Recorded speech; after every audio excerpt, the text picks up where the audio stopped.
this structured their lives on an everyday basis and allowed them to be able to set their own agenda with respect to the activities that they may become involved in over that 24-hour period, over that week, over the years.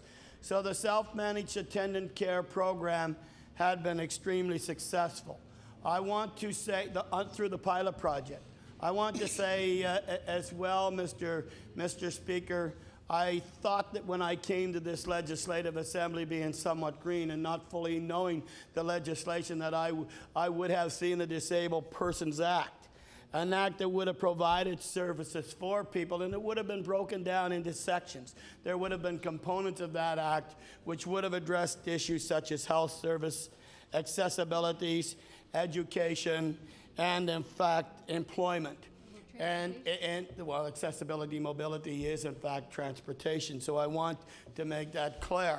However, in my disappointment of not seeing a Disabled Persons Act, and maybe someday that will come to the fore, but it has to come to the fore with the support and the recommendations of the disabled community.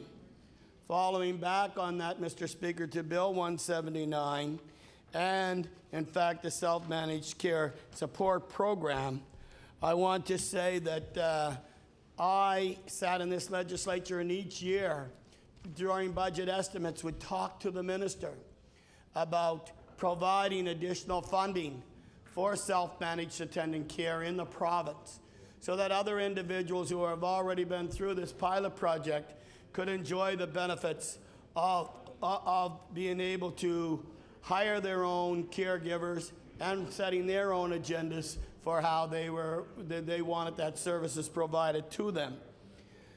Each year, Mr. Speaker, as I stood here, I've listened to the ministers of health say to me that in fact it was all a matter of resources and there were no additional dollars to provide the self-managed attendant care program to additional Nova Scotians. I want to say that this year there was a major surprise to me. However, it doesn't go anywhere near addressing the issue of making sure that there is full services provided to all those individual disabled persons out there who are requiring self-managed attendant care. It is a start. The Minister of Health announced a $500,000 allotment in his budget to address the issue of self-managed attendant care. Now, I'm not sure, Mr. Speaker, how many more individuals will be the successful recipients of these additional dollars, but it may amount to some 20 additional individuals over and above the 10 individuals who are now on the pilot project. I do want to say that with this piece of legislation, it has been extended province-wide, and to make sure that every Nova Scotian who is disabled, who wants self-managed attendant care, not only those in the metro area of Halifax, are in fact going to be the recipients of this program. $500,000 is not a lot of money, Mr. Speaker, but it is additional dollars, and it will in fact help jumpstart this self-managed attendant care program. I do want to say to my honourable member for Glace Bay that in fact I wish that I myself would have brought this piece of legislation forward, because I do want to say to the member that this is a good piece of legislation. It's an encompassing piece of legislation, and it guarantees and assures everyone across this province that in fact that care will be available to them.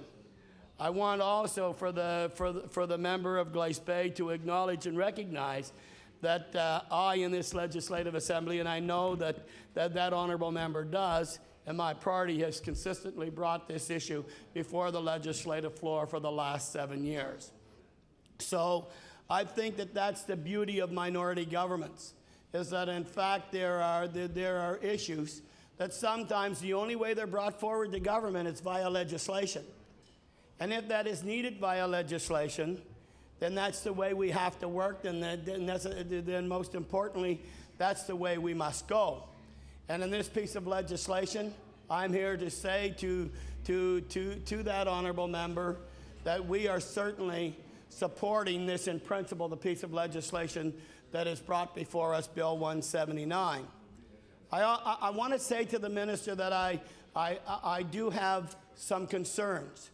And the concerns that I do have through you, Mr. Speaker, to the honorable minister, and this is obviously not a question, but I just want to make sure that the honorable minister is aware that there are people out there with expertise in providing this program to Nova Scotians. And when I talk about individuals with expertise, I talk about the community independent living and Lois Miller, who is the executive director in their board. And I can fully understand why the minister would want to, since this is going to be a health service program, that the minister would want to bring it into the health service program, because from this day on, it's going to be a continuous, forever program. And the minister needs to have some control over that program. I understand. I also understand that if, in fact, the minister sees the need for positive change or proactive change within his department, which is going to provide the self-managed care service, that in fact that there is a need for expertise, and we recognize that the minister will do that. However, I would want the minister to acknowledge the tremendous work done by the Community Independent Living Association. And I do know that my honorable members across the floor of the third party have recognized the tremendous work done by the Community Independent Living Association, Lois Miller and their board, because in fact here last week, Mr. Speaker, they were introduced by the third party, and there were members in the public gallery whom in fact were acknowledged for their contribution and their expertise in this pilot project of self-managed attendant care. There is no other organization across this country that has actually put so much devotion and attention into providing self-managed care services.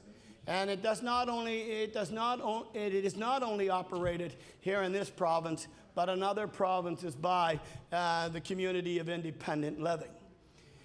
And when we make legislative change, we have to speak to those individuals who are experts in the field, and we have to acknowledge the contribution that those individuals have made with respect to developing, providing input, and making adjustments and making changes that in fact would show that we can deliver the project in the most effective, efficient way that's possible, and that is to the benefit of all Nova Scotians.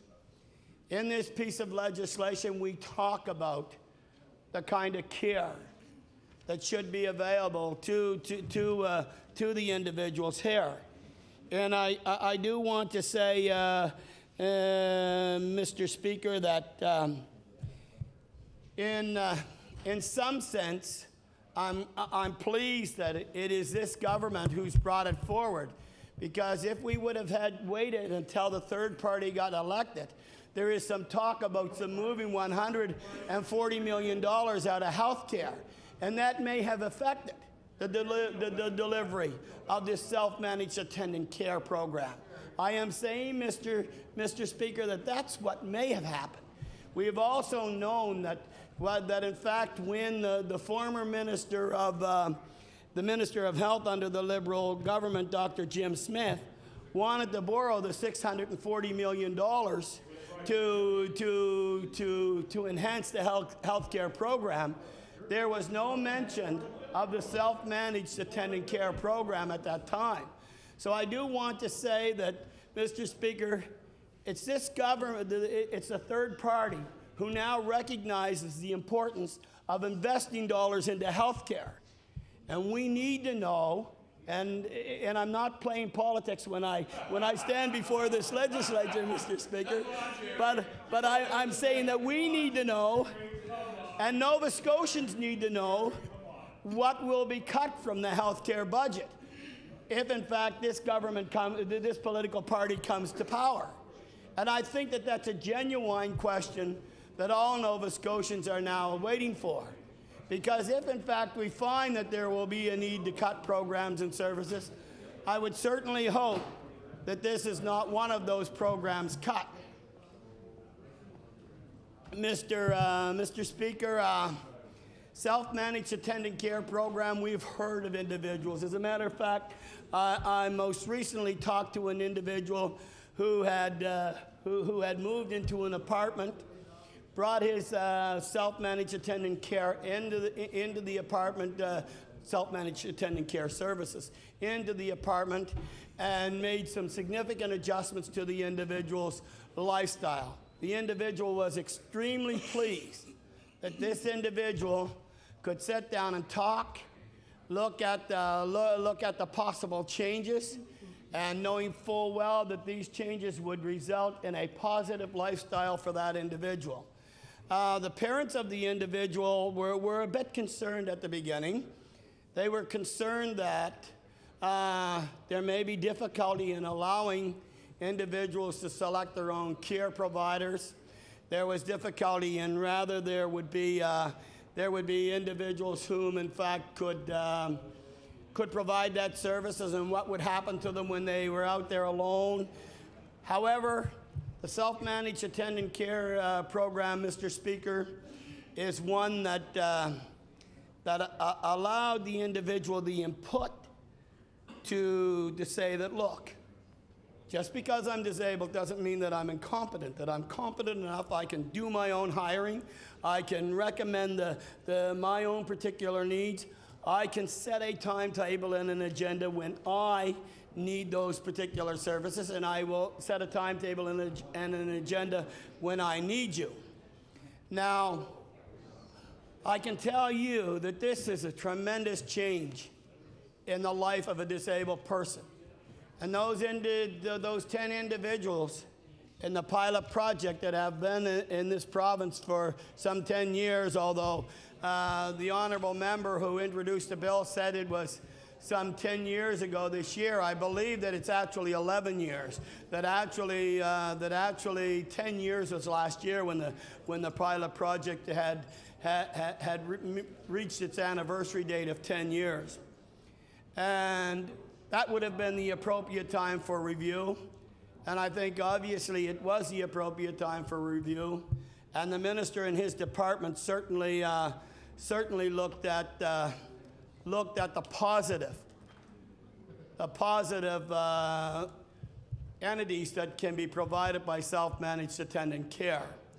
And obviously the department this year recognized that, Mr. Speaker, by once again, and I don't want to repeat, but by once again stating that they have included an additional $500,000 into their budget to direct self-managed attendant care to all Nova Scotians. At that time, it wasn't to all Nova Scotians, but this bill perfectly spells it out that care service will be provided to all Nova Scotians from one end of this province to another. I can say to you, Mr. Speaker, and the members of this legislative assembly, that it is my hope that the Department of Health will constantly review the self-managed attendant care service and to look at any modifications or needs that may be required to improve those services, and come back next year during budget estimates with those modifications, changes, and needs that they have identified as beneficial to the recipients of the self-managed support care service. What can I say? I can say to the minister that yes, after this budget estimate, that I'm pleased to see that those additional dollars are there. And I am pleased to acknowledge that the honourable member for Glace Bay has in fact brought this legislation, and that it's not a partisan piece of legislation and it benefits everyone right across this province. But I want to go back one more time and I'm concerned because I don't want these individuals to be left out of the decision-making process. If in fact we do not consult with the community of independent living, whose expertise hopefully the minister and his department will obviously consider and look at, then I think we're providing an injustice. We also need to know that hopefully with somewhere within the bureaucracy that the board of the self-managed attendant care can in fact people of self-managed attendant care can in fact be apprised of what's going on, and maybe even incorporate it within the department to continue on with its delivery of the service, because I don't profess to know a whole lot other than what the individuals have brought to my attention about the success of this program to those as individuals. But I do know that in fact the community of independent living does have the expertise in this field.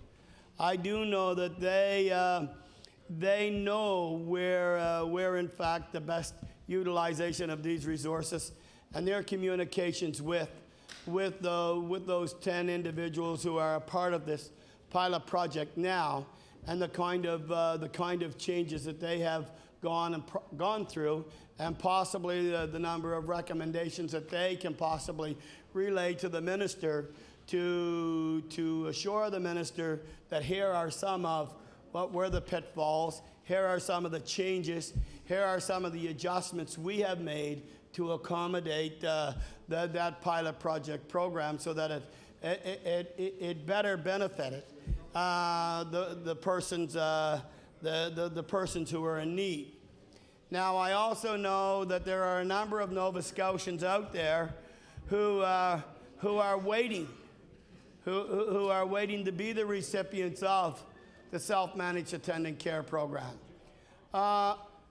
We don't have a number as to how many Nova Scotians this might benefit this year, other than to say there might be some possible 15 or 20. But we really don't have a full number right across the province of the number of individuals whom in fact are waiting to be able to tap into this program. I've asked the minister, I do believe through budget estimates, rather he had a number, and if he could relay that number to us.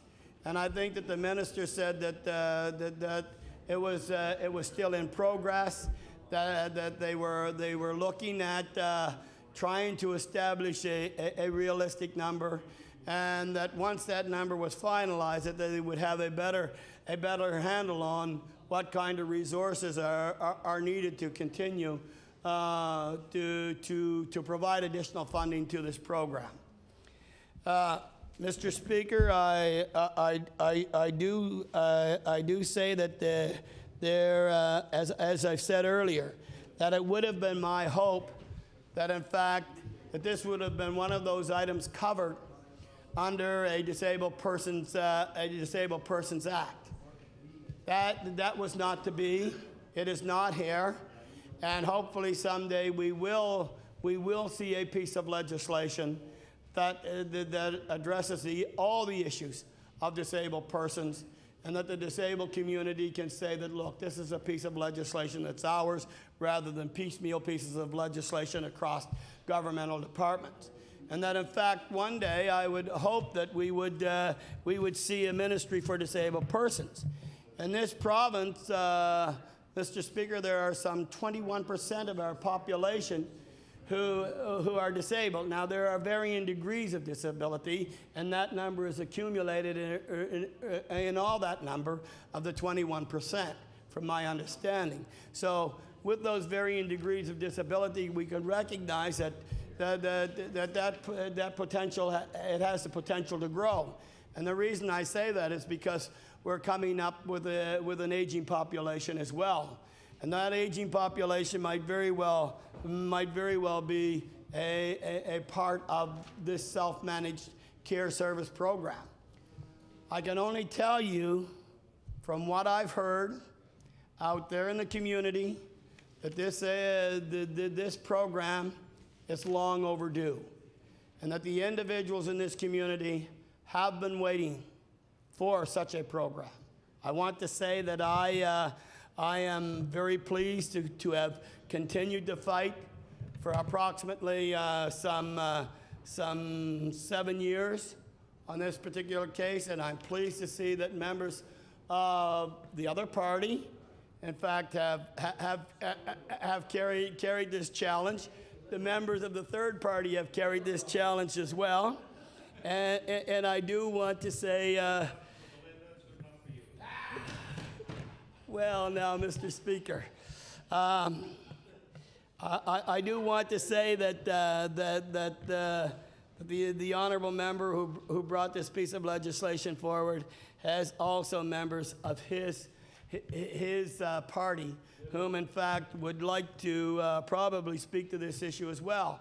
And it would be remiss of me not to mention the member for Annapolis. I believe the honourable member of Annapolis has talked about this self-managed attendant care program on a number of times in this legislature, and actually have even brought questions forward as well to the minister.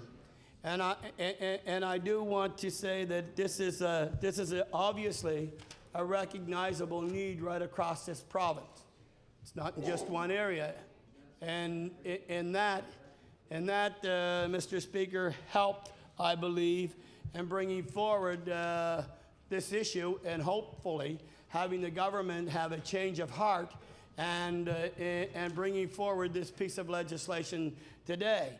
Private members' bills are bills that normally have a difficult time coming through the legislative floor. But I think we all recognize that when there is a good piece of legislation, a piece of legislation that helps most Nova Scotians, particularly the most vulnerable Nova Scotians, and provide to them a quality of life, then I think that this is the kind of legislation that I know that this is the kind of legislation that government recognizes is important to deliver to Nova Scotians. With that, Mr. Speaker, I will relinquish my time to another member. And I want to say, upon relinquishing my time, that in fact this is a good piece of legislation and our party will be supporting. The honourable member for Annapolis. Thank you, Mr. Speaker. I'm very pleased today to rise and just say a very few words on Bill 179, the self-managed attendant care. I want to thank and congratulate my colleague from Glace Bay for championing this cause inside of our party and inside of this legislature. As well, I think it's important to recognize the Minister of Health, who has listened to debate that's taken place in this House before and listened to questions and realized the importance of this piece of legislation. There are people all across Nova Scotia, including the people involved in the Independent Living Society, who need to be recognized. Need to be recognized in 10 years of piloting this program, 10 years of fighting, 10 years of piloting this project and fighting to ensure that this piece of legislation got to the floor of the Nova Scotia legislature at some point. There are people like Rick Laird, who I've spoke about in this House. There are other people with disabilities around Nova Scotia who've come out in support of this legislation and Mr. Speaker, have told their story, not because they want to be involved in the press, because they recognize the importance of having independence. They recognize that the importance of this piece of legislation will give them the independence that they deserve, the quality of life that each of us take for granted. This piece of legislation will allow them to control their own destiny, control their own day. For many of them, it will allow them to go to work. It will allow them to get a job, Mr. Speaker. For some of them, it will actually allow them to show up at their children's school. I mean, what more could we ask for in this legislature than to be able to return to Nova Scotians that kind of quality of life? One of the things that was mentioned in the debate from the previous speaker, the member from Dartmouth North, was about removing money from the healthcare system. Well, Mr. Speaker, I want to tell you the beauty of this piece of legislation is it's a win-win. This saves the government money. This will save the government money not only this year, but for every year here on in. This, not only will it do that, Mr. Speaker, but it will turn to what we really should be concerned about, and that is the quality of life that we are trying to provide for Nova Scotians and people with disabilities. I just want to say, as this moves forward, I sit here and I have been reflecting on Rick Laird, because he's the constituent of mine that I know personally, and I know the impact this will have on his life in the coming years. And I hope that all members of this House, as this piece of legislation moves forward, looks and thinks of constituents of theirs that will benefit from this program. This program, as far as I'm concerned, it's one of the issues that I first brought to this House and when I asked questions. If nothing else happens that I've been part of, I hope that this will become legislation at the end of the day, and I can say that I had some small role to play in this, because this truly will improve the lives of people with disability in Nova Scotia, Mr. Speaker. So with those few remarks, I'll take my place. The Honourable Minister of Health. She can go.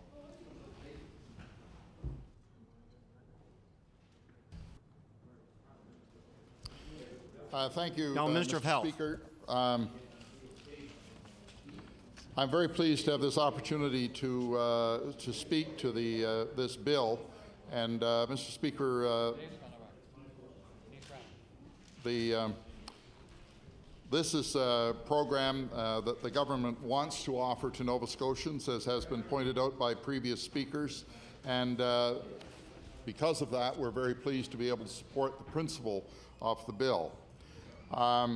Direct funding options are available in a number of Canadian jurisdictions, and they are known to best serve the needs of individuals with a physical disability who require support services. Mr. Speaker, that is why in the budget, the Health Department is allocating $500,000 to expand this approach. We will finalize the details and implement the expansion of direct funding to more Nova Scotians this calendar year. Mr. Speaker, as been pointed out previously, 9 individuals currently receive Department of Health funding for their care services through a pilot program. And this pilot program is currently being administered through the Halifax Regional Municipality's Independent Living Resource Centre.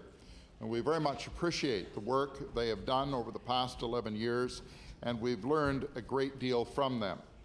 The new program will be assessed through the Department of Health's Continuing Care Single Entry Access Program. I should have said access through that, like the department's other continuing care services in the province, such as home care, long-term care, and adult protection. This is in keeping with other jurisdictions across the country. However, Mr. Speaker, we recognize and appreciate that those who are receiving care through the pilot program may wish to continue to do so, and we are making that option available. Those 9 Nova Scotians will have the option of continuing to receive this service through the Independent Living Resource Centre, or transition to the new program. Mr. Speaker, we know the Centre will continue to act in a positive and helpful resource to the disabled community. Under the program, Department of Health will provide funds directly to the client so that he or she can then, in turn, employ care providers to meet his or her individual needs. Mr. Speaker, this direct funding option promotes and supports individual initiatives of self-reliance, self-sufficiency, and responsibility. The Liberal Party's intent is to ensure the program is expanded to help a larger number of Nova Scotians. We made a commitment to do this, and we stand by it, and we have no trouble supporting the principle of the bill. We may recommend some changes to ensure it aligns with the previously stated intent of this program. In closing, Mr. Speaker, I would like to remind Nova Scotians that this spring and summer we will be reaching out across the province to talk about what we want to see in home care and long-term care services and programs that we offer. Their input will further help us in planning service options and supports to Nova Scotians. So, Mr. Speaker, very pleased to support this bill and see it move forward. Thank you. We recognize the member for Halifax Needham. Thank you very much, Mr. Speaker, and I too would like to take just a few moments of the House's time to speak on this legislation. The Independent Living Resource Centre, my neighbor, I guess I would say, we share the same office space in the Bloomfield Centre. They're just down the hall from me. And I see Lois Miller and many members of her board and people who use the center on a regular basis.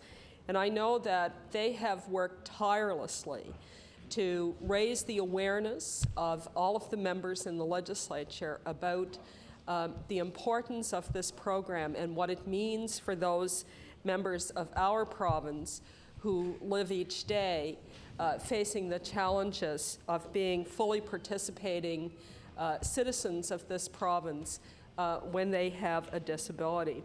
Mr. Speaker, sometimes I think that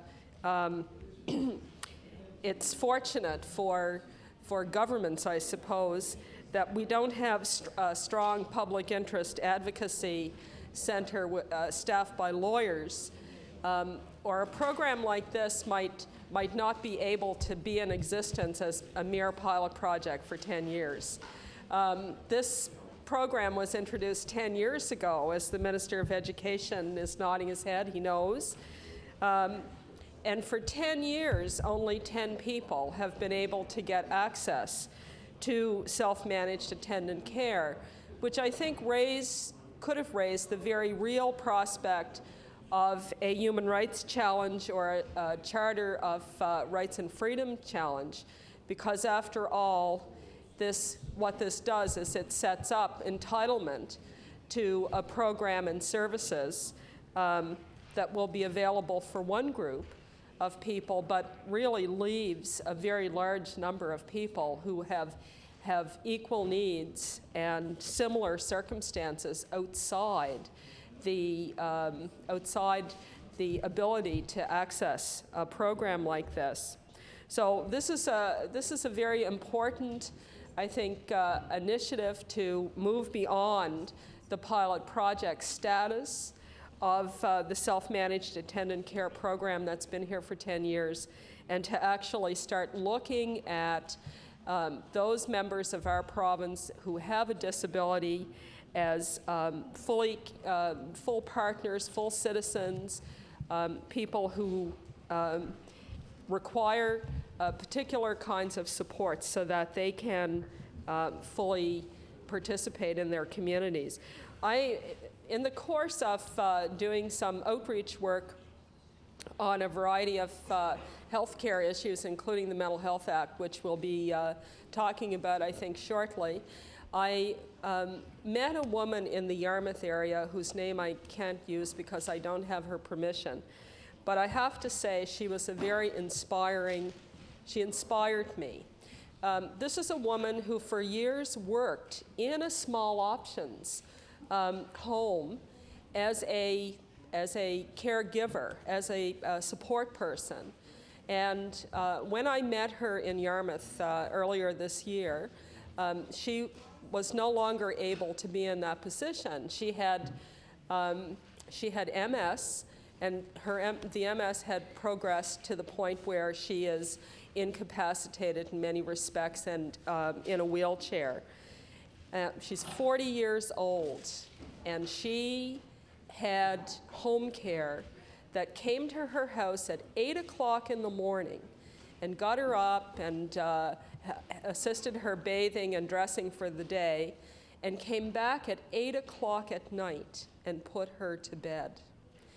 And what she expressed to me around those circumstances was, it was chilling, really, to think of a person so young, still very much in capacity in terms of her intellectual capability and capacity, her interest in her community, the things that she wanted to participate in, some of the disabled groups in the area that she was involved in, and the enormous contribution she had already made to her community as a caregiver and an advocate on behalf of people with disabilities.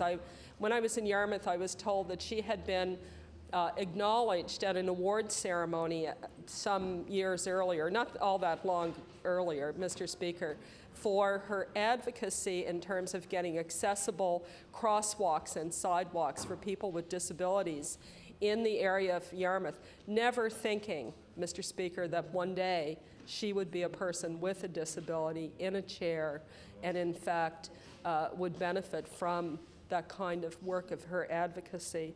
But here she was, 40 years old, having to go to bed at 8 o'clock at night. This is the kind of person who a program like this could help. With self-managed attendant care, this woman could decide that, you know, some Friday evening she's going to have a group of friends into her apartment and have something to eat and listen to some music or watch a DVD and not have to be in bed at 8 o'clock at 40 years of age. She's not a child. People with disabilities are not children. We need to respect them as full participants in our community and in our province. And if that requires the expenditure of some resources in order to make that happen, then I'm all for that. And I would, you know, I think that we have to accept that there are some things that do cost money, Mr. Speaker.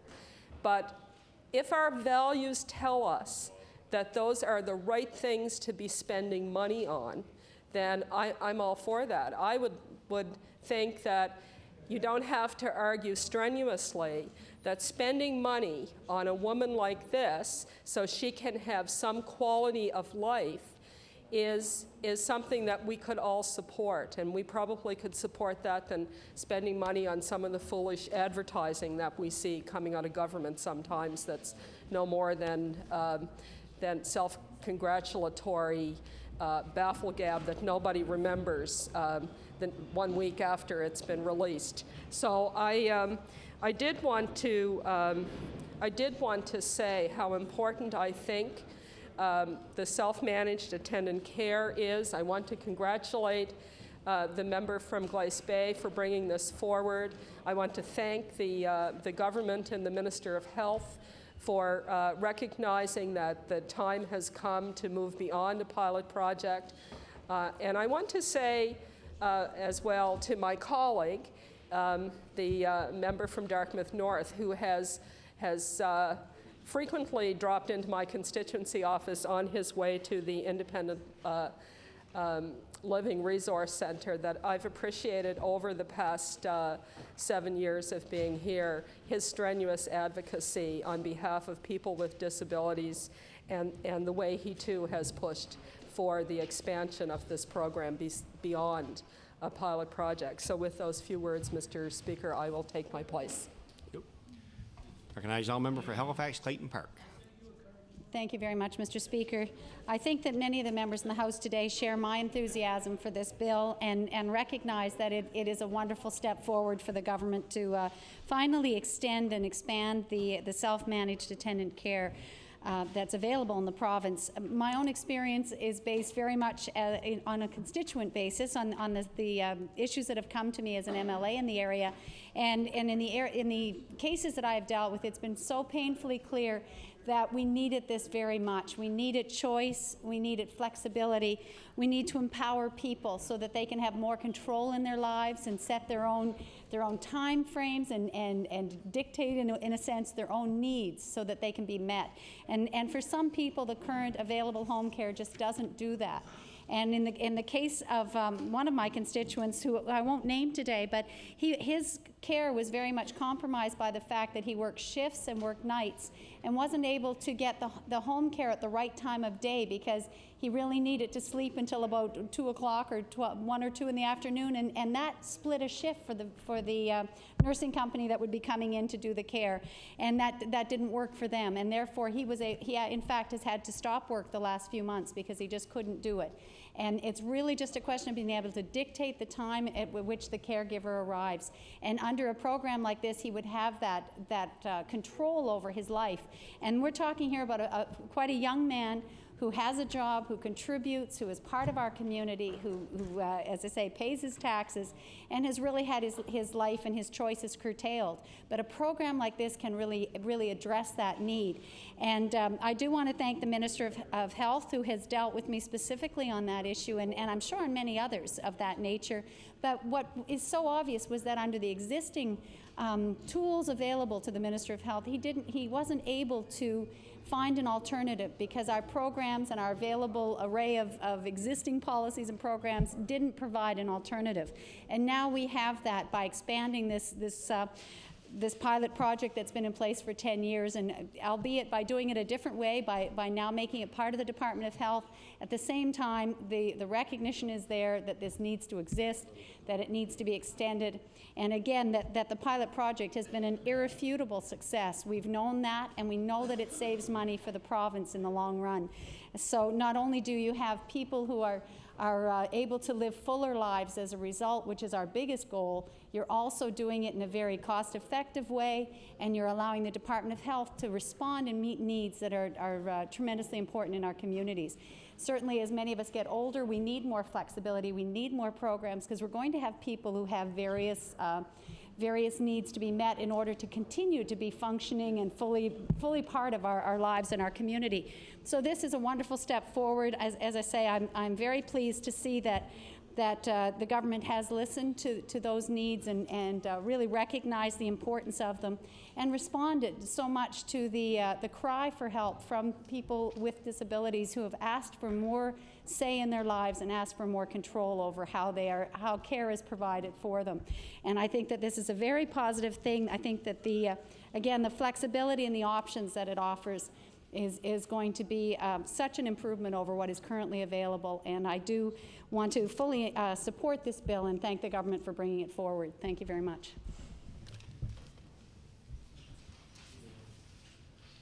Member for Preston. Thank you, Mr. Speaker. I'm just going to take a couple of minutes, and my colleague has some comments he would like to make on the bill as well.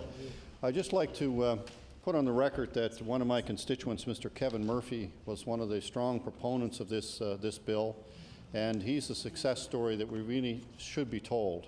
And I know he was here at the legislature when this was introduced, and he was a young man that unfortunately suffered a very serious injury as a result of a hockey game he was playing. He was a very promising hockey player, and as a result of that, ended up in a wheelchair for the rest of his life. Now, Mr. Murphy was a strong proponent of this and one of the original people that started on the program when it was originally initiated. And as a result of that, has lived a normal life. He's since got married, starting to raise a family, has a new home, run a very successful business, and all the things that we would hope would happen to individuals or an individual that had this type of unfortunate incident happen to them.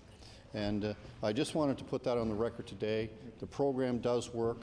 And if we can even help one or two more people to get to the level that Mr. Murphy has attained, I think this whole program is worth the time, the effort, the money, and everything else that will be necessary to put into it by the people of Nova Scotia and the government opposite.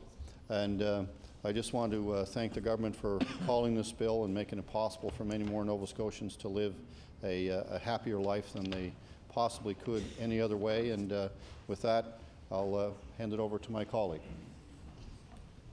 Order, please. The honourable member for Victoria the Lakes. Mr. Speaker, thank you. Just short and to the point, I'd like to take the opportunity to just remind the members here that to put yourself in the position of the people that this will benefit. I think of my own constituency, and I'm quite familiar with a gentleman who's probably in the early 40s, confined to a wheelchair, has a limited mobility, but he does have some mobility. Another constituent of mine is confined after having MS and also suffering a stroke, and is thoroughly confined to a wheelchair, Mr. Speaker. And then I think of a lady, good friend of mine, that has 2 daughters, both who are in wheelchairs.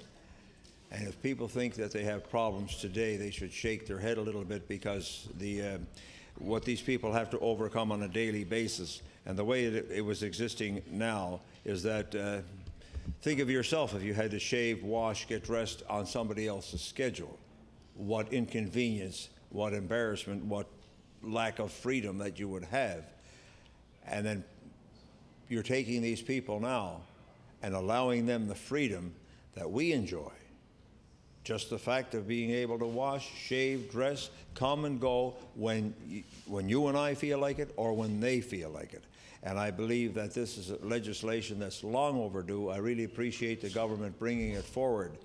And Mr. Speaker, I think this will pay dividends in the end. I don't intend to repeat what other speakers have said, but I'm very pleased that this legislation has been formulated, is coming forward, and I look forward to it passing in the House and becoming law. Thank you, Mr. Speaker.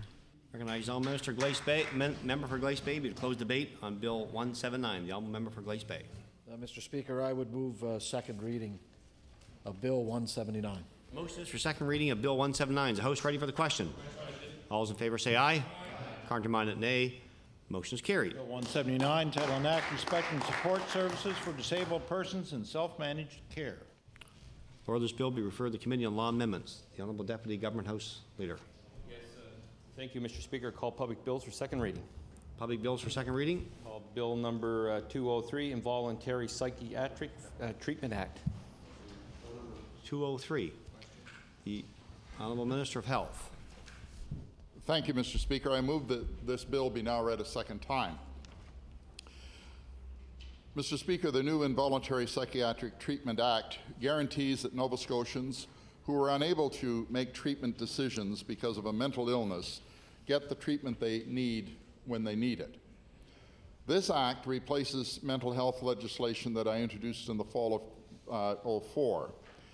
Mr. Speaker, while the initial legislation introduced last fall was created after in-depth consultation with legal experts, mental health experts, and mental health advocates and consumers, it was clear from the discussion and debate it prompted more consultation was advisable. To that end, the Department of Health held a full-day conference this past February that focused on building consensus on what is needed in this province in terms of mental health legislation. This forum was an opportunity for over 200 health stakeholders and mental health consumers from across the province to influence mental health care in this province. Mr. Speaker, the conference provided expert and balanced views on mental health legislation across the country. Input from the conference was evaluated and used to make improvements to the Involuntary Psychiatric Treatment Act. Mr. Speaker, I would like to sincerely thank all who attended and provided suggested improvements to the Act. Their concern about the health of Nova Scotians has helped shape this needed legislation. And I want to thank the Liberal health critic for his input and the support of this legislation, Mr. Speaker. The Involuntary Psychiatric Treatment Act is very important legislation. Nova Scotia has existing legislation that governs involuntary admissions. However, the current legislation is close to 30 years old and does not always serve those with serious mental illness as well as it should. The new standalone legislation will update our laws, making them consistent with legislation in many provinces across the country. As well, this new legislation maintains appropriate safeguards to balance individual rights with the need of treatment. Some of these safeguards include independent patient advisors, strict criteria for involuntary admissions, shorter detention periods for psychiatric assessment, and shorter timelines for mandatory review board hearings. The Involuntary Psychiatric Treatment Act also contains guiding principles to help mental health practitioners and consumers make sure any intervention carried out will be done in the least restrictive way possible. Mr. Speaker, some of the improvements made to this act include refinements to admissions criteria, a new name for the act that better reflects the major content of the legislation, clarity around who is responsible for obtaining consent from the appropriate person, and a review of the act in its entirety after 6 years. This bill is similar to the earlier proposed Mental Health Act introduced last fall in that it will introduce leave certificates and community treatment orders. Leave certificates support patients move from hospital to the community by helping them reintegrate into the community in a planned way. Community treatment orders will help those who have a history and pattern of involuntary admission and will be introduced where services are available to support the person in the community. For these Nova Scotians, Mr. Speaker, community treatment orders will help them to maintain wellness and stability. These orders will also assist in early detection of recurring illness, thereby resulting in shorter hospital stays. Community treatment orders have strict criteria to make sure that the intervention is done in the least restrictive way possible. And in addition to the mandatory review of the complete act after 6 years, we have built into the new legislation a mandatory review of these orders after 5 years.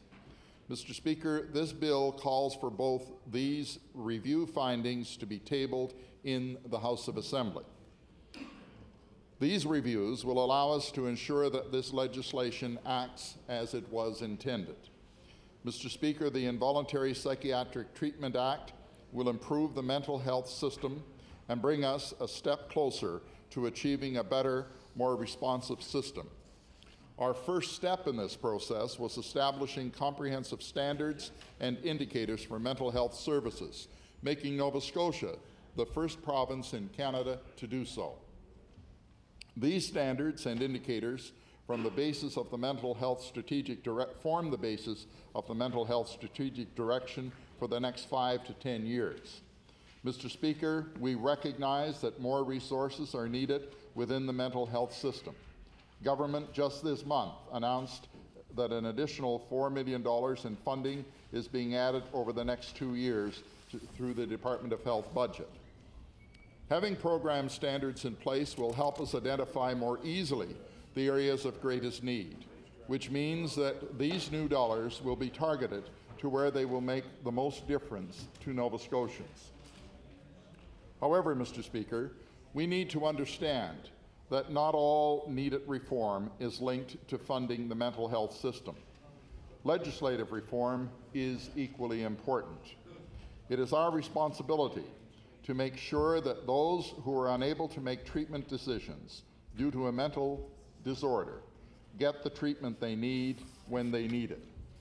Over the past number of years, advances in mental health treatment have led to expanded community-based treatment, more effective medications, over 50 community mental health clinics throughout the province, and inpatient beds for mental health patients being integrated into hospitals within district health authorities and the IWK. Nonetheless, we do not have the right laws in place to ensure Nova Scotians with severe mental illness receive the treatment they need. Mr. Speaker, it is their right to get this treatment and our responsibility to put the right laws in place that will make that happen. The Involuntary Psychiatric Treatment Act fills those gaps. Again, I would like to take the opportunity to thank Nova Scotians for their invaluable assistance as we work together to bring about mental health reform.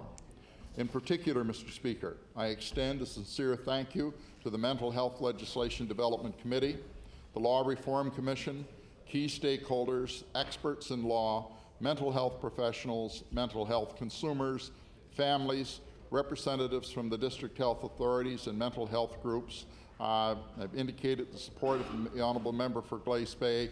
I would also want to indicate the work done by staff from the Department of Health, some of whom are with us this evening. Mr. Speaker, Nova Scotians needed this legislation. It is the right thing to do. We believe in this legislation, and we believe it is important. We believe in its importance to improving the health of Nova Scotians. I look forward to the debate, Mr. Speaker. Thank you. Thank you. I recognize the honourable member for Halifax Needham. Thank you very much, Mr. Speaker. Well, Mr. Speaker, I have to say that this legislation and the Mental Health Act that preceded it last fall have been, for me, the most challenging legislation to deal with here on the floor, without question. And the reason for that, I guess, Mr. Speaker, when I reflect back on that, is the importance of this legislation. And I don't think that there's any person in this chamber that could deny the fundamental importance of strong mental health legislation for people who suffer from mental health disorders in our province. And throughout the past few months, since the minister introduced the Mental Health Act that he referred to last fall, I and my colleagues certainly have struggled with the question of what is the best thing to do for people with mental health disorders in this province. Mr. Speaker, you will know that families in Nova Scotia with a family member, a child, an adolescent, or indeed an adult member of their family can often be desperate for assistance when a family member has a mental health disorder. And at the core of their struggle is the need to find some hope that there is a solution for this problem. And I know that in this province today, there are families and there are members of our province who are hoping for a solution, and they are anticipating that this legislation may in fact be that solution. But I want to say that we have got to be very realistic and not over-accentuate what this bill is all about. Because this bill, sadly, when we analyze this bill and the extent to which it will affect those families, I'm afraid that it falls far short of the promise that a solution will be available for those who suffer with a mental health disorder or who have a family member who suffer from a mental health disorder. Mr. Speaker, I want to start by relating a little story from the consultation process that I undertook to try to understand better the situation that people with mental health disorders face in our province after the first bill, the Mental Health Act, was presented back in the fall. I traveled to various parts of this province and met with a variety of groups and organizations, chapters of the Canadian Mental Health Association and the Schizophrenic Society of Nova Scotia and various places, and other care providers and givers and consumer groups. And one of the places I went was to Truro. I went to Truro actually twice. I went one evening at the invitation really of the Schizophrenic Association to meet with parents and family members of people who have mental health disorders. And in the Truro meeting, which was to discuss the previous bill, the Mental Health Act that the minister had introduced in the fall. There were several elderly women, several mature older women who had come, who have adult children with mental health disorders. And they talked about their struggles and their challenges of getting treatment for their family members over the years. They talked about the difficulties they had, and they basically saw the Mental Health Act that the minister had introduced back in the fall, which essentially is the same bill here before us today, as the solution to their problem. And they asked me, please pass this bill so that people like us will not have to go through what we have gone through. And to sit there and talk to them was very difficult, but not new to me. As somebody who has worked in the mental health system, I know how desperate people can be to find hope, to get results, to anticipate that there is a solution. As I talked to these mothers about what had occurred over time, though, with their family members, what became clear to me was the problems of their children not having gotten the treatment and the services had nothing to do with the legislation, and it had everything to do with wait times to get services. It, in fact, had something in some cases to do with a disagreement between the parent and the treating psychiatrist. And the parent wanting a very, maybe I suppose professionals would say an invasive form of therapy or treatment, an intense and invasive form of therapy and treatment. And the treating psychiatrist not feeling professionally, medically, that was what was required. And so there was a clash between what the family wanted, what the treating psychiatrist wanted, and the person who was caught in the middle was the person with the mental health disorder. In that discussion that evening, the participants in the discussion weren't only family members. They were also members of the clubhouse that is run by the Canadian Mental Health Association in the Truro area. And after the discussion was over, one young man who is a person with a mental health disorder came up to me, and he had a discussion about his views of what is required.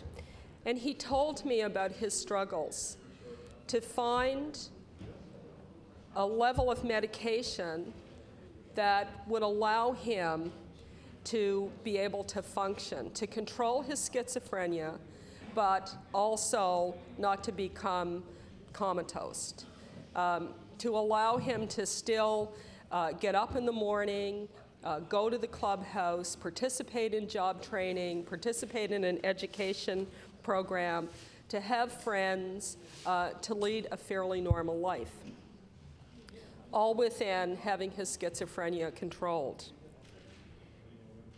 And at the end of that conversation, he said to me, Maureen, I know that those ladies meant well tonight, but you have to remember when you go back to the legislature that this bill is not about them.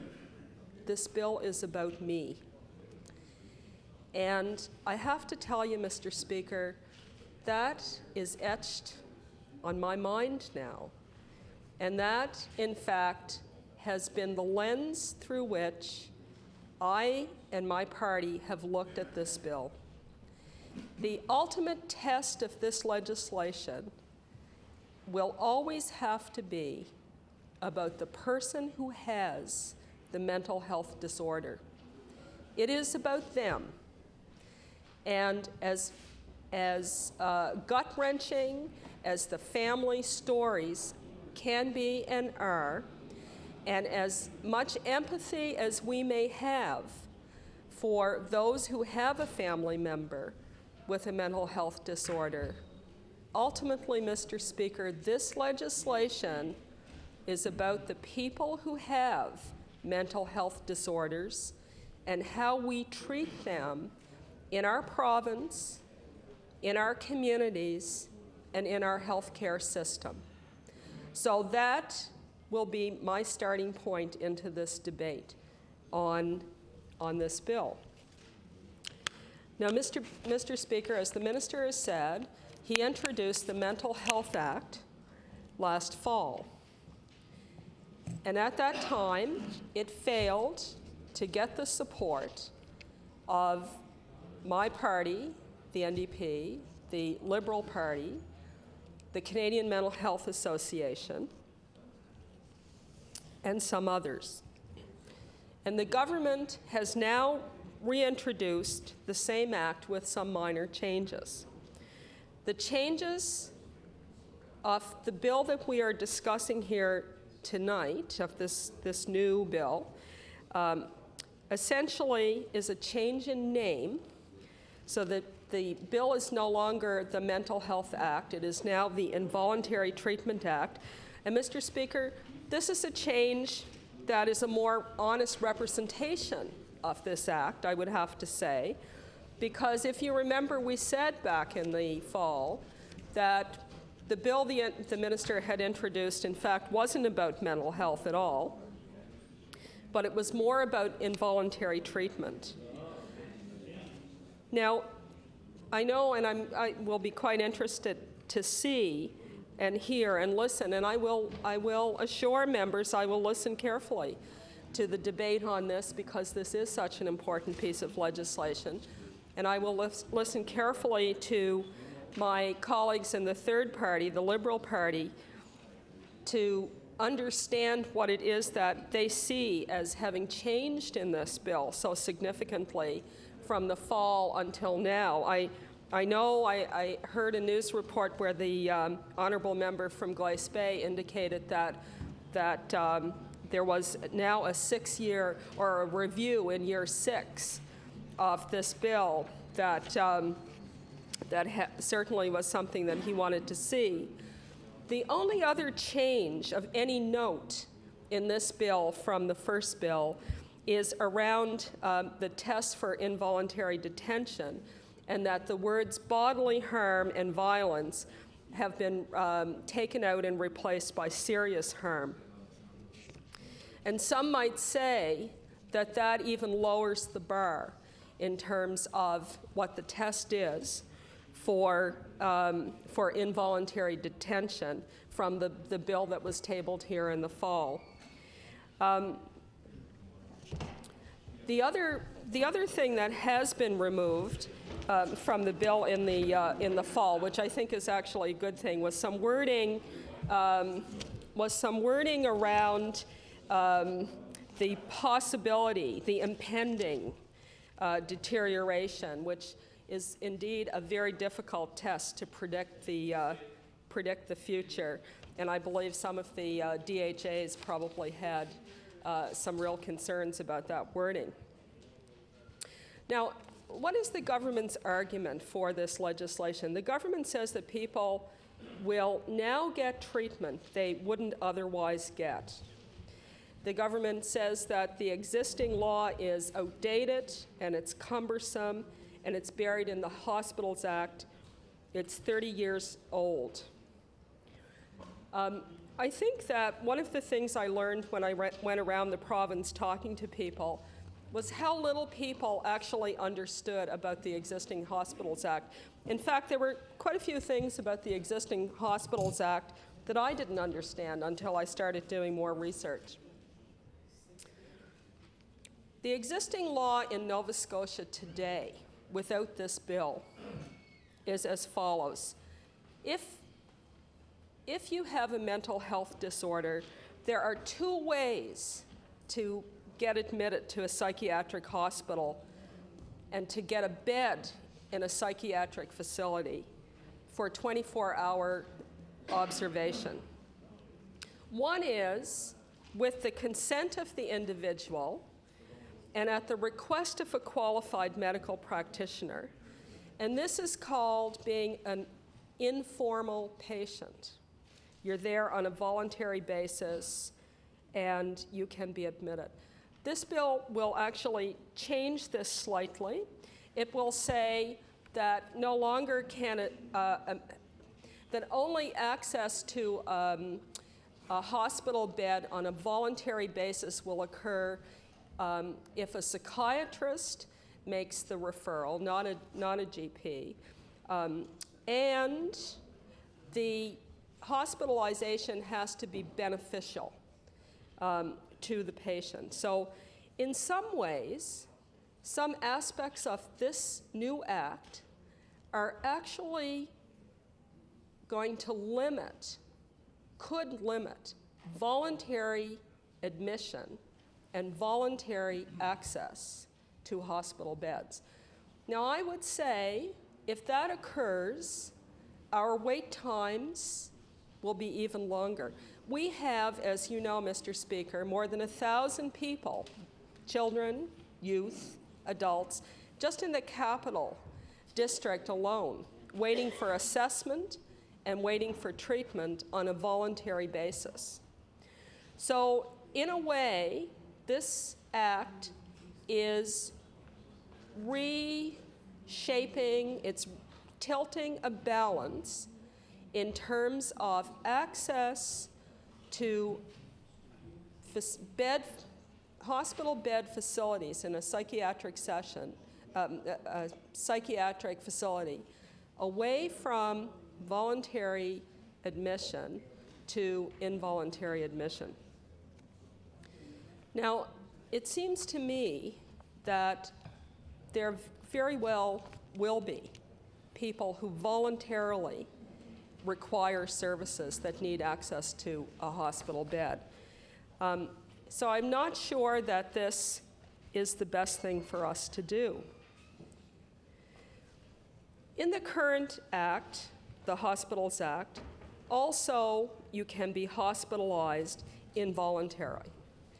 You can be hospitalized on an involuntary basis with 2 medical certificates signed by 2 qualified medical practitioners within 48 hours of an examination on the reasonable and probable grounds that the person suffers from a psychiatric disorder and should be admitted because he or she requires inpatient services and can't be adequately provided for outside the facility because she or he is a danger to their own safety or the safety of others. That's the current, that is the current law in the province of Nova Scotia with respect to the involuntary admission to a hospital bed. This new act will do a number of things. It changes the definition, the criteria under which you can be involuntarily detained and admitted for observation and then also for treatment, which I will talk about. And what it does is rather than say the person has to be a danger to themselves or to others, it broadens the criteria quite dramatically in terms of what the criteria are. And Mr. Speaker, with all of this paper here on my desk, I'm not sure what I've done with my bill, but I would like to make reference to what those changes are.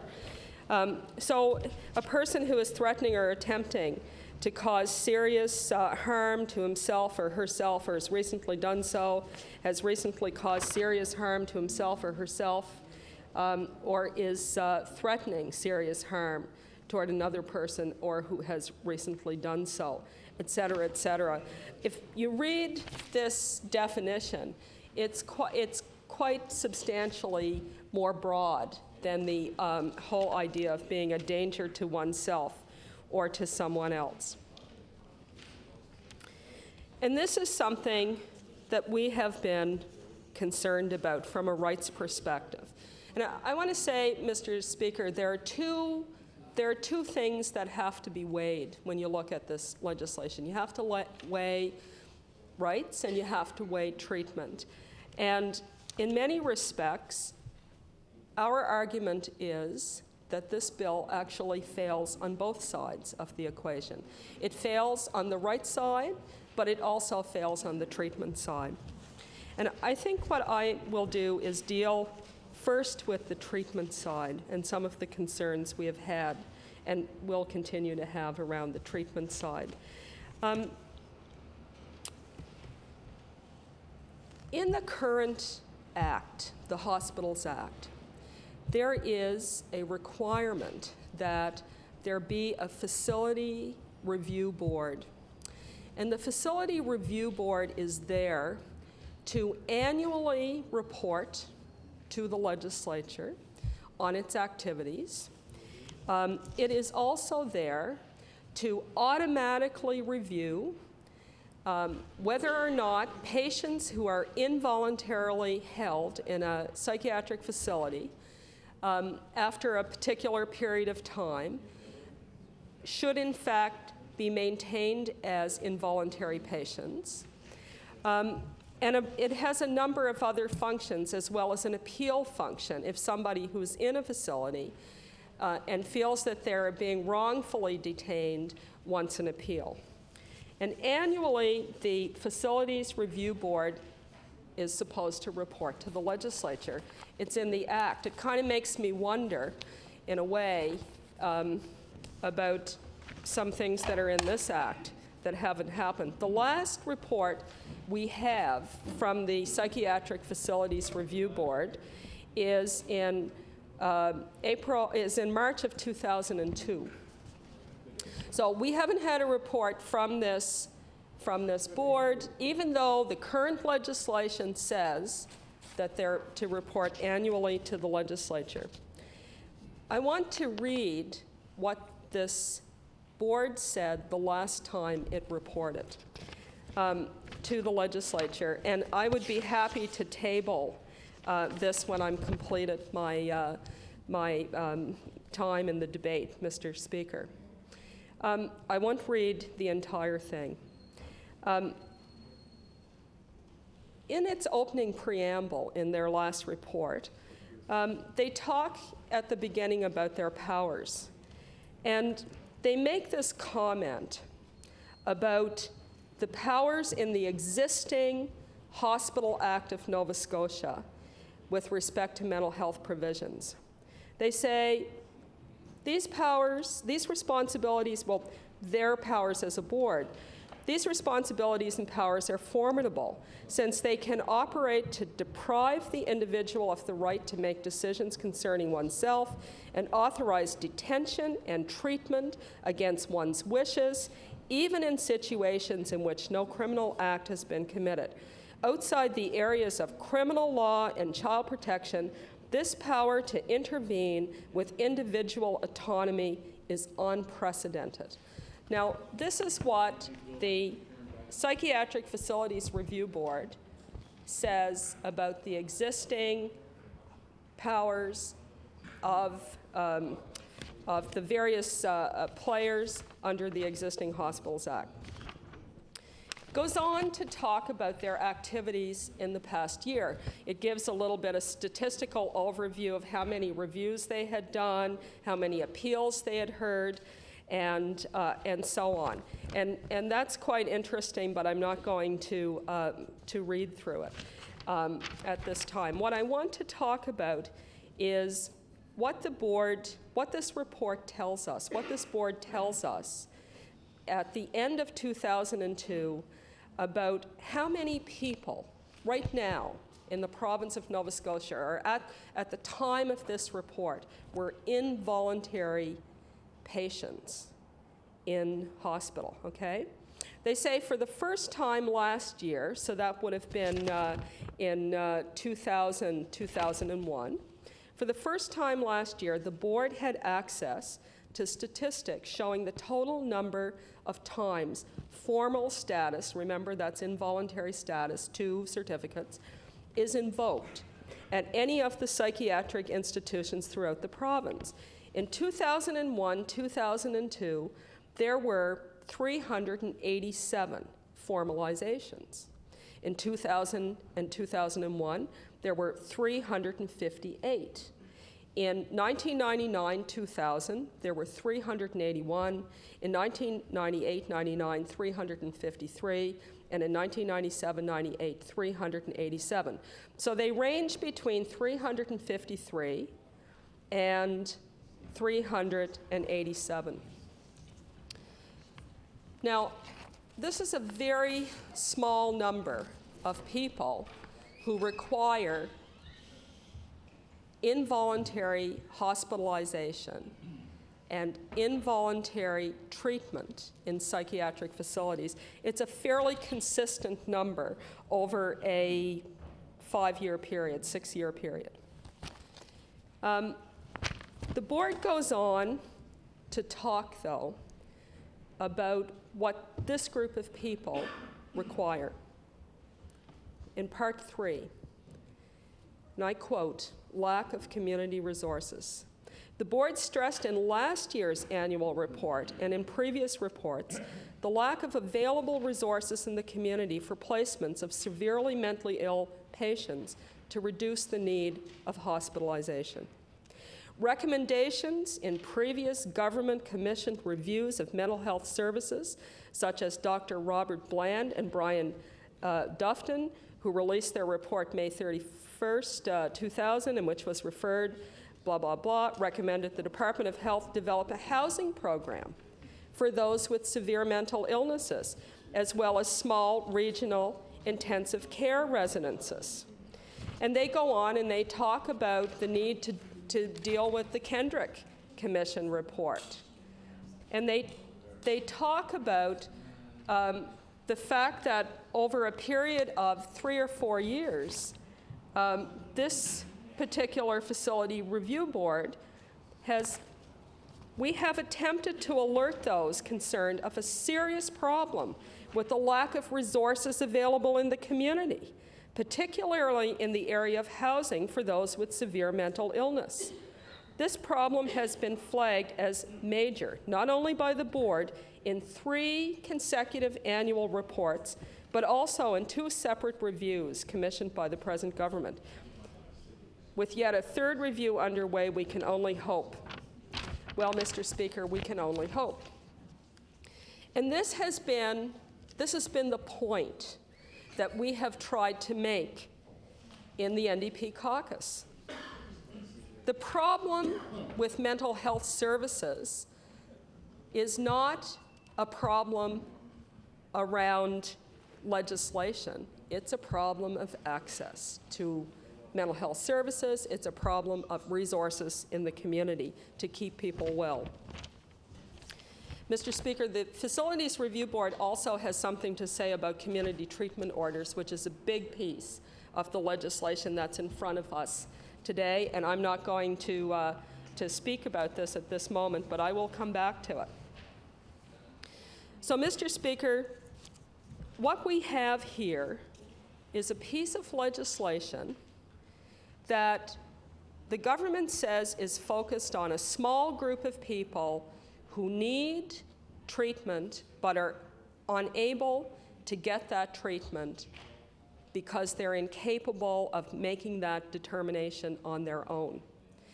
And what the government has failed to do is to provide any kind of legal framework to address the breadth of mental health needs in the province. The government talks about how they are the first province in Canada to develop core standards. Well, the core standards, with all due respect, Mr. Speaker, are not about a small group of people. They are about the breadth of people who require mental health services. And that's why we need a different piece of legislation. We need a piece of legislation that will actually put into law a mental health system that will be responsive to all people who require mental health services.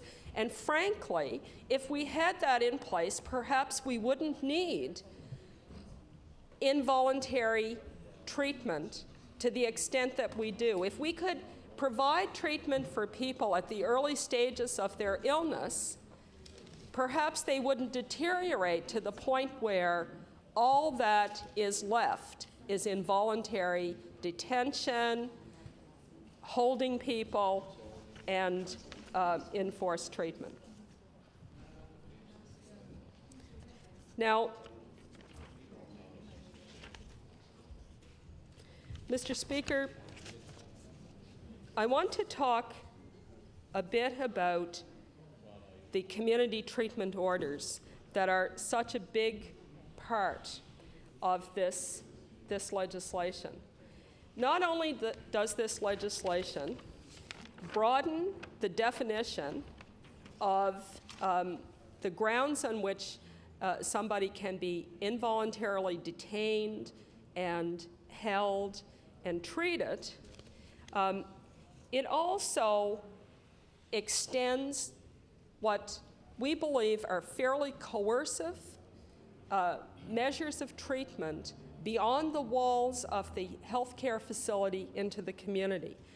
And, Mr. Speaker, we didn't make this up ourselves some afternoon sitting around. I'm sure not an expert on community treatment orders. To have an understanding of community treatment orders, I've had to really go out and dig and look at what other people say about community treatment orders. I want to draw the House's attention to a piece that appeared in the Chronicle Herald by Dr. Stephen Kisley, who is a professor at the Department of Psychiatry here at Dalhousie and an epidemiologist and a researcher. And this piece, I'm not sure when it appeared. I think it appeared in the Chronicle Herald in March. It actually occurred around the time of the day-long mental health conference held at one of the hotels, which I had an opportunity to participate in. Sadly, the Department of Health didn't invite Dr. Kisley to be a member of their expert panel. They thought better, I guess, of using the Department of Health's resources to fly people in from other parts of the country, Ontario and BC, when we had somebody here who has considerable expertise on community treatment orders. Now, mind you, his expertise doesn't agree necessarily with what the government wants to do. So I wouldn't want to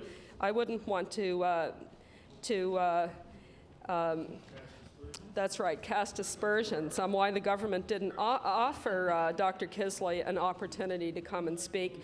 But I want to read a bit from this piece, Mr. Speaker, because this is what Dr. Kisley has had to say about the old Mental Health Act, which is sort of like the new Mental Health Act, in terms of community treatment orders. He sort of characterizes community treatment orders as an extension of forced treatment to the community, a form of commitment to hospitals without walls. And he says, and I quote,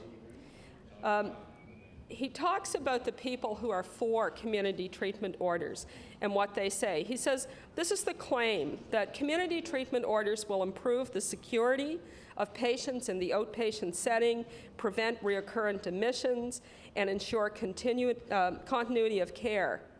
But he says, however, in practice, coercion is used where intensive case management or assertive community treatment would be effective. Furthermore, any potential therapeutic gain is negated or canceled by the coerciveness and associated stigma of the intervention and the consequent damage to therapeutic relationships. And I think the thing that he says that most disturbs me about community treatment orders, he says, there's no evidence that they're effective. And he has been looking at the research from around the world. Dr. Kisley is originally from Australia, I believe, and I think he's practiced in Australia, he's practiced in the UK, he's been here in Canada for some time. He, in fact, was practicing in Australia when community treatment orders were fairly new there, and he told me that one of the things that he and his colleagues found was that there was an extraordinary large amount of paperwork that had to be done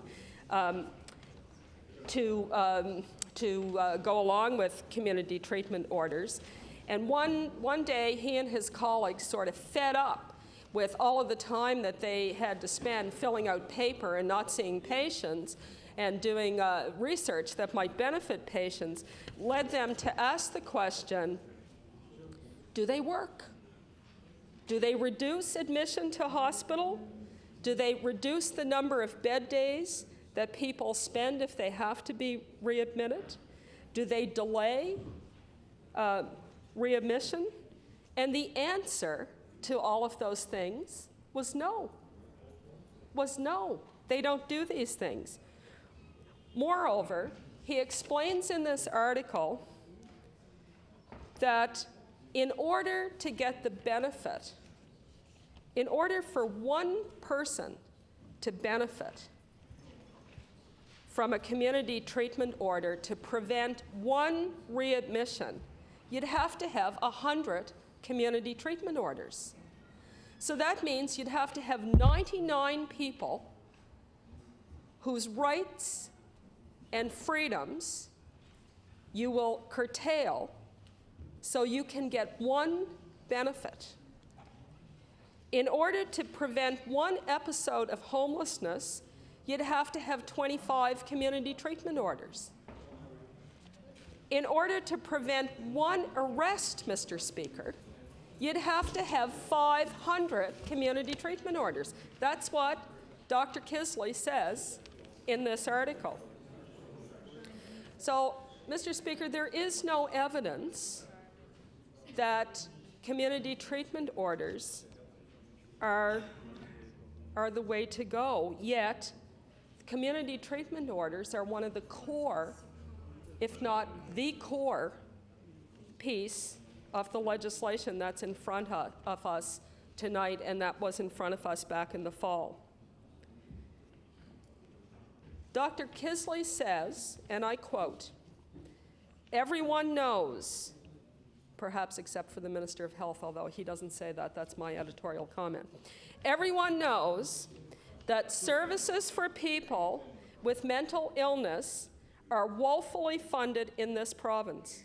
Patients and their families are desperate for better access, but does this include being dragged by police to hospital for a forcible injection of antipsychotic medication?"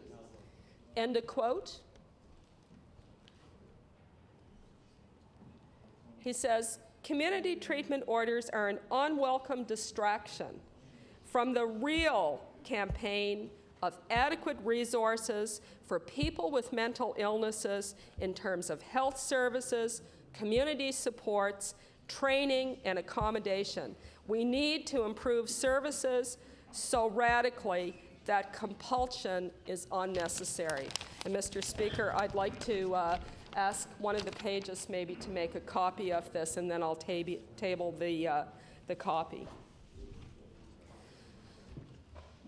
Mr. Speaker, I've stood here in my place before to talk about the reality of life for people with mental health disorders in my community, in the North End of Halifax. I would say that we have probably, in terms of the city of Halifax, perhaps more people with mental illnesses living in the community than other parts of Halifax, simply because my community has a lot of social housing and low-income housing, and sadly substandard housing, rooming houses, where people with mental health disorders sadly end up. When we discussed this bill in the NDP caucus, I want you to know that my caucus colleagues held my feet to the fire around why this wasn't a piece of legislation that we could support. And one of the things they said to me, rightly so, is what would a good piece of legislation look like? What is the alternative? What is it that we would do if we had an opportunity to bring forward legislation to affect the lives of people in this province. Mr. Speaker, I'm not sure how much time I have left. You have till 4:53. Thank you very much. I want to spend a bit of time addressing 5:53. Sorry. addressing that very important question, because it's a very important question, and it's a fair question, Mr. Speaker. What would you do differently than this piece of legislation? I'm standing here on the floor, Mr. Speaker, surrounded in paper, as you can see. I've spent a fair amount of time on the internet, and I've been looking at what exists, not only in other provinces in Canada, but outside of this country. And I'm not sure that I've found what I've been looking for in terms of a piece of legislation. The legislation in other jurisdictions is all over the map. Some provinces, for example, our sister province, New Brunswick, they have legislation that is they have a piece of mental health legislation, and they also have sort of an involuntary treatment piece of legislation. So you can find jurisdictions that try to address the broader mental health issues and not simply the emergency, the crisis, the small number of people who have who deteriorate to the point where intervention is absolutely necessary. But one of the things I found, Mr. Speaker, that I think was very inspiring and could in fact be fashioned into quite a wonderful piece of legislation comes from the state of Illinois. Now, some people might think this is a little odd, finding good health care legislation in the United States. But it's actually not odd at all, I would suggest. The U.S. is a very, it's hardly a third world country. It has a very well-developed health care system. The fundamental difference is that we have a universally accessible health care system, and they tend to have people having to have expensive private health care insurance, either through their employment or their own individual means in order to get health care. I found this wonderful document, which I will also have copied and tabled, which talks about evidence-based practices in the state of Illinois, an underutilized opportunity. And this document lays out 6 things that could be done to improve the lives of people with mental health disorders. And Mr. Speaker, if we were to develop a piece of legislation that took these evidence-based best practice examples into consideration, I think we might have something. The first thing is assertive community treatment programs. Now, assertive community treatment programs, we actually, I believe, have one here in the Capital District out of the Nova Scotia Hospital. But sadly, Mr. Speaker, we don't have them around the province. And these are teams of healthcare providers who triage, and they actually go out in the community. They have a caseload. They maintain regular contact, and they're able to identify people who are in the early stages of not following their care plans, and they're able, because they've already established a good relationship with them, to be able to work with those folks so that they do not deteriorate to the point where involuntary care and detention and treatment is necessary. This is a very good thing. And actually, there's a lot of evidence that this is the kind of treatment that works, unlike the involuntary care and enforced treatment that we have in this bill. In addition to what they're talking about here, they're talking about these incredible programs for families, what they call family psychoeducation programs. And they outline why it's important to involve families in the care of individuals. And they have this program called Family to Family, where they help families understand the nature of mental health disorders and the treatments and the services that are available, and in building a stronger support network of family members than the person who benefits is the person with the mental health disorder. Now, we all know that many of the people who are involuntarily hospitalized, in fact, no longer have family involvement. It's become, for many families, too onerous, too burdensome to participate in the ongoing treatment, deterioration, stabilization of people with mental health disorders. Very, very difficult. And why is that? Families get no support whatsoever in this province with adults. Quite often, the system often says to families, you're not our patient. We can't even talk to you about this patient because they're autonomous, separate entities. We can't talk to you, and that's it. Well, we have to really take a look at that. I'm not going to go through all of the aspects of what the evidence-based practice laid out here in the Illinois example is, but I will table it for members so they will have an opportunity to look at this and consider that there are other ways to do this. Now, I want to come back to the question of involuntary treatment. You know, not for one moment would I or any member of this caucus say that there is no place in mental health legislation for provisions for involuntary treatment. However, the way involuntary treatment is laid out in law is extraordinarily important, the way that we do that, because there are, Mr. Speaker, a small number of people who will require involuntary treatment, who do not have the capacity to make decisions on their own, and who in fact will require the protections, if you will, of the law, and sometimes the community may require some protections. But also, I think we have to be so careful when we talk about this, Mr. Speaker, that we not talk about this in a way that we present an image or an idea that people with mental health disorders are a danger to the society. The overall evidence is that people with mental health disorders are actually more often to be and more likely to be victimized by others than to be the victim, to be the perpetrators of violence or crime.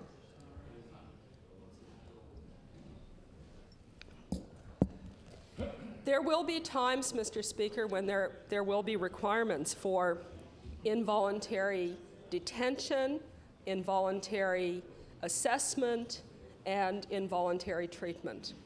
And how we do that is very important. There are problems in this bill with the way in which we do this. It was really interesting reading some of the, I got a list of all of the groups and organizations that had submitted briefs to the Department of Health on their discussion paper and on the bill. And I've been reading through what different district health authorities have had to say and different groups have had to say. And I haven't been given permission by anybody really to read into the record their briefs. So Honourable member for Cape Breton West, point of order. Thank you, Mr. Speaker, and I thank the honourable member for accepting the question. Obviously, the member has a great deal of experience with her background and so on. Perhaps if she would be kind enough to enlighten members of the legislature on her view with regards to those individual suffering from bipolar disorder and her thoughts on the treatment process. Thank you. Thank you. The honourable member from Halifax Needham has the floor. I thank the honourable member for the question. I have to say I'm going to decline to answer the question, not because I wouldn't be happy to answer a question, but I have no expertise in terms of giving any kind of an opinion on anything like that. Thanks. And given the wait list, if I went down that road, Mr. Chair, given the wait list for mental health services in this province, people might be calling my office and expecting an opportunity to come lie on my couch for a while and maybe get a little counseling, and I have no expertise in that area either. No, fair enough. Can't write them a prescription either. But what I was trying to get at, I think, are the conditions under which we provide the measures for involuntary detention, involuntary treatment, and so forth. You know, I think that one of the things that's most incredible to me about this legislation, frankly, is that the old Hospitals Act that's currently in place is probably more in tune with the requirements of the Charter of Rights and Freedoms than the new act that the minister has brought forward. And I think that that's really a terrible thing. And the department and the government missed an opportunity to bring forward a piece of legislation that, in fact, entrenched in those opening statements that this act will be in keeping with the Charter of Rights and Freedoms. It will adhere to principles of equity and the provision of services under, for example, the Nova Scotia Human Rights Act, and will uphold the rights, people's charter rights and their human rights.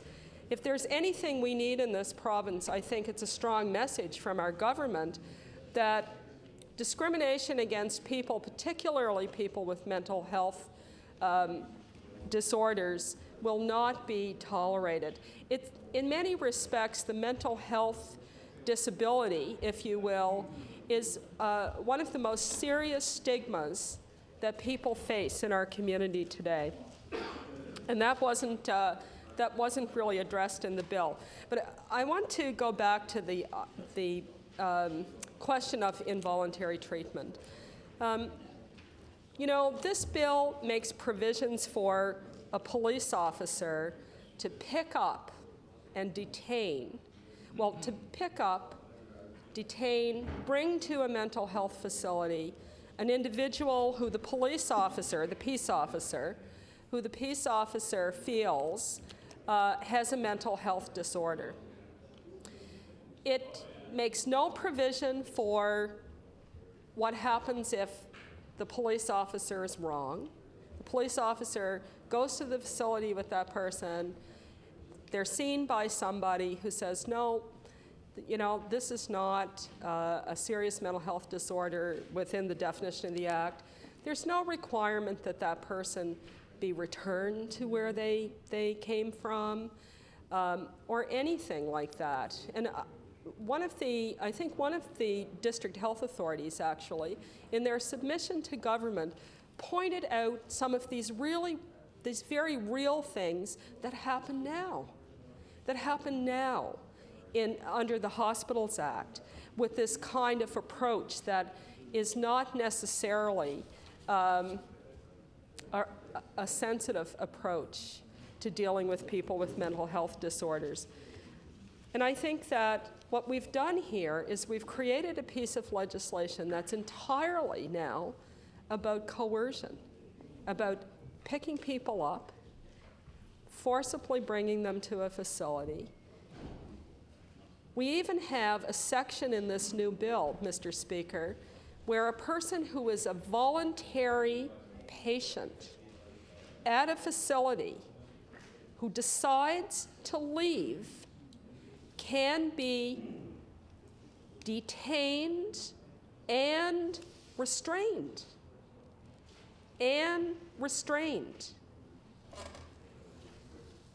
For 3 hours. Now, I don't know what restrained necessarily means. It doesn't sound good to me. It's not defined in the Act what that means. But you know, I have to ask myself, Mr. Speaker, if I was somebody who suffered with depression, if I was, I had a bipolar disorder, if I was schizophrenic, if I found myself becoming sick and I went to a hospital for assistance and I'm there on a volunteer basis and I go to leave and I'm detained and restrained, would I go back when I felt the need to go back 4 months later, 5 months later, knowing that I could be detained and restrained? And what does restrained mean? The Act doesn't say what restrained means. This Act doesn't answer a lot of questions. It doesn't define quite a number of things. It doesn't require what we mean by serious harm. What is serious harm? Is serious harm taking all of the money out of your bank account and giving it away on the street? Is serious harm playing with matches out in the backyard? What is serious harm? These are things in this legislation that will be decided by the cabinet, I guess, when they approve regulations. People with mental health disorders in this province, in this legislation, are giving up. They're giving up certain freedoms. And Mr. Speaker, they're not getting a heck of a lot in return for what they're giving up. There's nothing in this bill that gives them treatment in the community. There's nothing in this bill that addresses the things that the Facilities Review Board has talked about in terms of housing, in terms of employment. There's nothing there about these things. Mr. Speaker, quite recently, the Capital District Health Authority have been going through a strategic planning process, and they've started by looking at the determinants of health for improving people's mental health. They've looked at income and social status, their social support networks, education, employment, social environment, physical environment, gender, culture, all of these things, as well as health services and people's biology or genetic disposition. You know, this legislation is such a narrowly focused piece of legislation when the needs of people with mental health disorders in our province is so significantly broader and different that I cannot see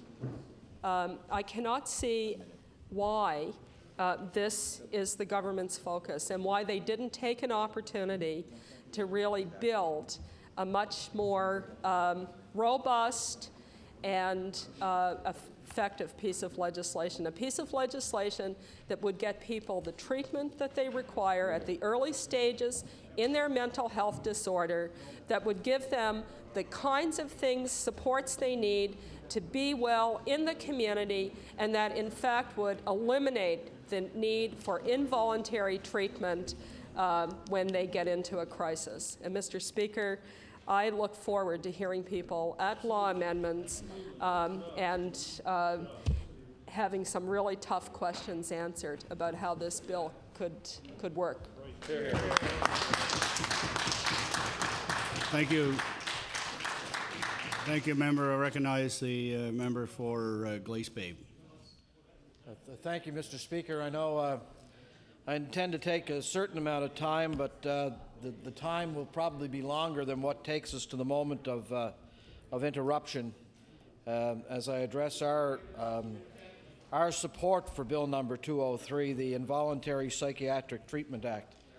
Mr. Speaker, I should, I guess, take a moment to just step back and explain a series of events that have happened here.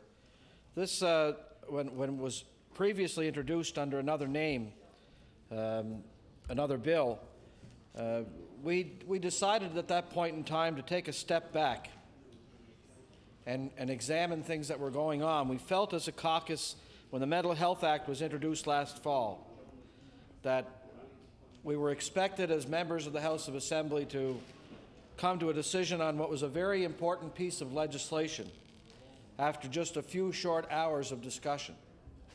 So we thought it was responsible of us our responsibility to step back, examine the legislation, confer with people, talk to the stakeholders, and we have done that. We have done that, Mr. Speaker. We have brought stakeholders together. We've had some very frank discussions about what was needed, and we've listened to mental health consumers, and we've listened to their families, and we've also held discussions with government on this act, Mr. Speaker. Mr. Speaker, I listened very intently to the member for Halifax Needham from the New Democratic Party. Because I know of her concerns, and I know of her. She says she's not an expert in this field, but she does hold a certain amount of expertise and knows what she's talking about in this field, Mr. Speaker. But I agree with her on a number of points, including the fact that this is in the 6 years that I've been in this legislature, almost 6 years. This is a piece of legislation and an item that I've never struggled with anything as much as this piece of legislation. And when we talk about doing things in this legislature that sometimes keep you awake at nights, I would suggest that this is probably something along that line. And I'm sure, as the member for Halifax Needham said, that there are members in her caucus who held her feet to the fire before they made up their minds, and vice versa, and likewise in our caucus, and I'm sure in the government caucus, because this is the first significant change in this legislation in this area for 30 years. Now, we all know that things have changed enormously in 30 years, and a lot has happened. So we also know, and I would suggest that all members would admit, there is no perfect piece of legislation. There is no perfect bill that we can bring before this legislature. And that is why we propose amendments to legislation. It's why we debate legislation. The member for Halifax Needham posed the question, what is a good piece of legislation? What was a good piece of legislation that the government could have brought forward? And that's a great question. But I don't know if we have the answer, and I don't know if the government has the perfect answer. What the government has proposed and what we have taken a look at, and we've added some amendments that the government has accepted to this legislation, is not a perfect piece of legislation, but it does, in our opinion, it does protect the rights and balance the rights of individuals that will be affected by this legislation. That's what this legislation does. It has enough checks and balances in it, in our opinion, to provide for those rights, whether they be charter rights, the rights of an individual, human rights, whatever you want to call them, for those to be protected. One of the major important changes that we requested and that the government accepted, and I think this is the major change, and I will even agree with the honourable colleague from Halifax Needham that yes, a lot of this act is the same, okay? But some very important distinctions have been made. One of them is that the entire act will now have an independent review after 5 years. After 5 years. In the 6th year, the review will take place and the report will be made to the legislature. That's an enormous change That's a major change, in our opinion, that's going to take place. We've as I said, Mr. Speaker, we've struggled with this for some time. It's story after story after story from families that we've heard who their families, members, their loved ones are affected by, unfortunately, what it does when you're talking about mental illness here. It can deteriorate. We all know that, to the stage where involuntary admission, involuntary treatment, unfortunately becomes a necessity. A necessity. We have to deal with that. And the member for Halifax Needham had figures and facts there that I don't have in front of me, and she has done her homework, has done her research. But it's not our opinion, and I can't agree with my honourable colleague on the fact that this bill fails both, as she said, the rights and the treatment that are available to mental health consumers in this province. As a matter of fact, I would suggest it does exactly the opposite. What this bill is trying to do and attempting to do, and again, as I said, I don't have much time leading up to the moment of interruption, and perhaps I should say for what I'm going to say, continue on for perhaps about half an hour from now, Mr. Speaker. Would you like me to... I would like you to adjourn.